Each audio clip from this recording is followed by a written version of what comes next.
देखिए, आज हम लोग समझेंगे पूरा प्रोसेस एफआईआर से लेके जज के फाइनल जजमेंट तक कोर्ट में क्या-क्या, कैसे-कैसे होता है। तो देखिए, इसमें सबसे पहले पुलिस एफआईआर रजिस्टर करती है अंडर सेक्शन 154 ऑफ सीआरपीसी। हम यहाँ जो है पुराना सेक्शन बता रहे हैं क्योंकि ज़्यादातर लोग रिलेट कर पाएँगे। जब पुलिस एफआईआर रजिस्टर कर लेती है तो इन्वेस्टिगेशन करती है 156 में। उसके बाद क्या होता है अगला प्रोसेस जो पुलिस इन्वेस्टिगेशन कर लेती है, तो पुलिस रिपोर्ट में मतलब चार्जशीट फाइल करती है जज साहब को 173 में। उसके बाद जो है जज साहब जो है कॉग्निजेंस लेते हैं अंडर सेक्शन 190 ऑफ सीआरपीसी।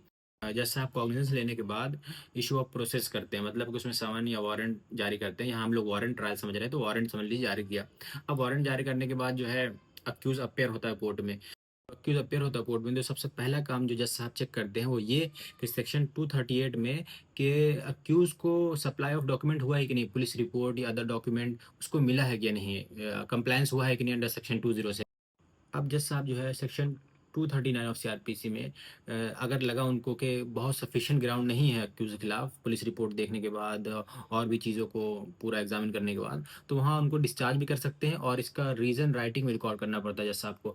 इसके बाद मान लीजिए कि डिस्चार्ज नहीं किया तो जज साहब सेक्शन 240 ऑफ सीआरपीसी में जो है चार्ज फ्रेम कर देते हैं। अब चार्ज फ्रेम करने के बाद जो है सबसे पहला काम जो होता है प्ली ऑफ गिल्ट पूछा जाता है सेक्शन 241 में। इसमें क्या होता है अक्यूज कहत कन्विक्ट कर लिया अगर कि हाँ, मैं गिल्टी हूँ, तो इसके बेसिस पर जज साहब उसको जेल भेज भी सकते हैं, कन्विक्ट भी कर सकते हैं, छोड़ भी सकते हैं। मान लीजिए उसने कहा कि नहीं मैं गिल्टी नहीं हूँ, तो फिर पूरा प्रोसेस जो है आगे बढ़ता है। इसके बाद सेक्शन 242 ऑफ सीआरपीसी में प्रोसिक्यूशन अपना विटनेसेस और एविडेंस पेश करते हैं। इसके बाद जो सबसे इंपॉर्टेंट स्टेप आता है वो 313 का बयान होता है अक्यूज़्ड का। इसमें क्या होता है अक्यूज़ जो है पर्सनली जज साहब से अपनी कुछ बातें जो भी उनका ग्रीवियंस रहता है बताते हैं। पूछा जाता है कि जो आपके अगेंस्ट एविडेंस लाया गया है इसके बारे में आप क्या कहना चाहते हैं? ये पर्सनली जज साहब और अक्यूज़ के बीच में बात होती है।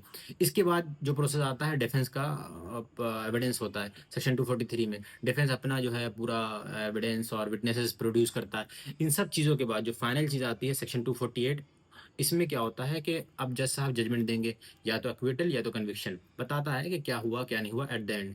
देखिए, ये जो प्रोसेस मैंने बताया है, ये प्रोसेस वारंट ट्रायल का है जो पुलिस रिपोर्ट में इंस्टीट्यूट होती है। क्योंकि ऐसे बहुत से ट्रायल हैं जैसे session trial, summons trial, summary trial जिसका प्रोसीजर थोड़ा-थोड़ा अलग